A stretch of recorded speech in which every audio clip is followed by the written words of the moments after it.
Hi mga ibon, welcome back po sa channel natin. Ibon at iba pa, sa mga hindi pa po pala nakasubscribe dyan, ano pang hinihintay nyo? Subscribe na po kayo at syempre pakihit na rin po yung notification bell para updated po kayo sa mga bagong video na ina-upload natin every week po mga kaibon. At syempre wag na wag pong kalimutang i-like, share and follow din po yung FB page po natin kasi napaka-importante din po kasi doon po tayo nagbibigay ng mga update natin. Pag may mga bagong inakay na pwedeng pamigay, itlog na fertile o ibon, doon po natin po pinamimigay at syempre yung mga paraffle po natin. At speaking of that pala mga kaibon, salamat sa mga Shopee supporter natin, sa mga nakasubok at sa mga hindi pa nakasubok sa produkto natin. Try nyo po mga kaibon para mapatunayan nyo po mga kaibon. At yung June winner pala natin, napadala na natin yung mga ibon nila. Maraming salamat po sa suporta nyo mga kaibon. Okay? This week mga kaibon, napakaganda ng topic natin. Kasing topic natin ngayon this week mga kaibon is syempre price list po tayo kasi August na naman mga kaibon at actually may buying last week ng mga Dan, Aqua, halo-halo yung buying last week mga kaibon. Kaya good news kasi yung mga ibang bansa na didiscover na ulit yung Pilipinas at sana tuloy-tuloy yung ganyang sitwasyon para sa ikabubuti po ng industriya ng pag-iibon dito sa Pilipinas mga kaibon. Okay?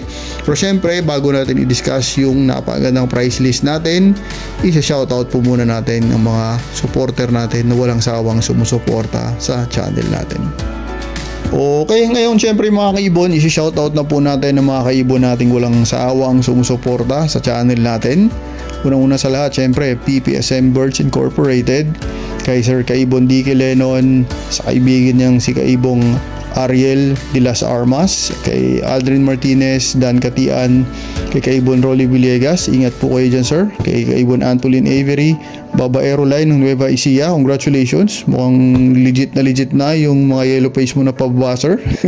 Kay Kaibon Silverio Magbanwa, Eli Sarmiento ng Pampanga, Angelo Villena ng Cabanatuan, Emil Brian Rivera, Jobert kasi JTV, kay Riden Bautista, Azalea Hartman Avery, kay Kaibon Chris Bunda.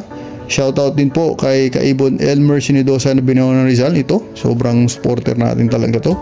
Kay RMZ Bell ng Pangasinan, kay Dili Rona Mini Avery ng Makati, ingat po kayo dyan sir. Kay Jaidet Ibuna ng Taguig Guadalupe, Frank Aguilar ng Binawan ng Rizal. Ito, mga solid supporter natin to.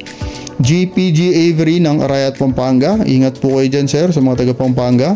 Jana Nicole Castro, kay Kaibon Edward and Emerald of Emeralds Mini Avery, magandang Avery to at kay Kaibon JNTC Mini Avery, maraming salamat po sa suporta nyo mga kaibon. Shoutout po sa inyong lahat, God bless.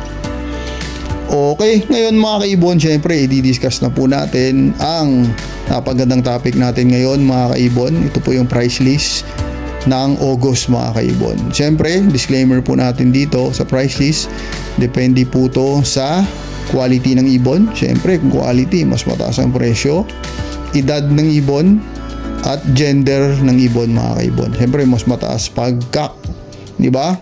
At depende din po talaga sa seller kung magkano niya in-out yung ibon niya. At sabi ko kanina, medyo may buying last week, parang hindi nyo ramdam pero meron pong buying na nagaganap. Okay? Sana tuloy-tuloy na po yan mga kaibon. Una-una sa listahan natin dito, syempre ang Lutino Opaline. Ang Lutino Opaline po mga kaibon, napakagandang ibon. Ibang breeder nito may hawak na quality, magandang ibon talaga, kaya minsan hindi natin sila masisisi kung hindi nila bibitawan ang ibon nila sa magandang presyo din kasi quality din nga po talaga. Ang presyo nito naglalaro pa rin sa 3 to 5,000 pesos mga kaibon. Okay, depende pa rin sa breeder kung magkano ni-out kasi ibon niya po talaga yan. Pangalawa dito is Crimino Opaline. Crimino Opaline, napakagandang ibon pa rin, marami pa rin naghahanap. Ang presyo pa rin ito is 4,000 to 7,000 pesos. Okay? Susunod dito sa listahan, pangatlo sa listahan natin is Aqua Opa, Papa B1 o B2 man, kasi may mga kaibon tayo naghahanap ng Aqua na walang karga pero hinahanap nila quality, good size, matured na. Kaya ang presyo nito sa iba mababa pero sa iba 8 to 10k pa rin to, lalo na yung mga solid, yung mga malilinis. Okay mga kaibon, pwedeng gawing pang materyales. Sunod sa listahan natin is Aqua Opa Dilute. Ito, Aqua Opa Dilute, napakagandang ibon ito. Ang presyo pa rin ito mga kaibon sa market is naglalaro sa 10 to 12,000 mga kaibon. Sa iba nakikita ko mababa, sa iba matataas pa rin. Kasi nga depende rin talaga sa quality na hawak nila na ibon. Okay? Panlima sa listahan natin mga kaibon is Aqua Opa Ino. Ang Aqua Opa Ino mga kaibon, may mataas, may nakita nga ako dun 30,000 pa ang binibenta nila sa na Aqua Opa B2 na Ino. Pero ang market price nito sa Aqua Opa Ino is naglalaro pa rin po sa 18,000 to 25,000. Medyo mataas-taas pa siya pa rin kasi binabangga na nga to sa yellow page mga kaibon. Okay, gamit na gamit ngayon to sa yellow page kasi may mga bali-balita na baka magkabaying ng Aqua Opa Yellow Face. Siyempre gagamit na gamit din to. Siyempre kakargahan mo na ng Ino para Aqua Opa Yellow Face Ino na. Okay? Susunod dito sa listahan natin is Aqua Opa Dan. Ito, nagkabayang nakaraan ito. Ang Aqua Opa Dan, basta quality, naglalaro din po sa 18 to 25,000 pesos. Depende sa seller, depende sa gender. Kasi siyempre sa Aqua Opa Dan, mas mataas talaga ang CAC dito mga kaibon. Actually, ang hinahanap nung nakaraang buying is CAC, yung lahat na hinahanap nila. Okay? Susunod dito is YF Opa Line. Walang karga, basta quality, magandang ibon, pwedeng ipang materyales. Ang presyo pa ng YF Opa, basta CAC, mahal pa rin, is nasa 20 to 25,000 pesos mga kaibon. Na doon pa rin po yung presyo ni YF Opa. Okay? Sunod natin sa listahan is YF Opa Ino. Siyempre yung YF Opa Ino, napagandang ibon pa rin ito. Medyo bumaba yung presyo niya from 120 to 180 ngayon. Makakakuha ka na ng 70 to 90,000 mga kaibon. May YF Opa Ino ka na. Okay? At siyempre yung panghuli dyan at napagandang ibon pa rin ito talaga is YF Opa Dan Follow. YF Opa Dan Follow, parehas din po ng presyo ng YF Opa Ino, 70 to 90k. May napagtanungan tayo, medyo may edad na kasi yung ibon, matured na, kaya 100k yung benta nila mga kaibon.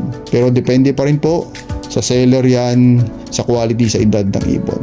Okay? Yun na po mga kaibon yung napagandang topic natin ngayon. Pag may gusto po kayong i-discuss at may gusto po kayong sabihin, comment down below lang po mga kaibon at hopefully madidiscuss natin yan. Okay? Salamat po sa suporta nyo mga kaibon. God bless po sa pamilya nyo, sa lahat ng minamahal nyo sa buhay. See you next time po. Ibon at iba pa. Maraming salamat.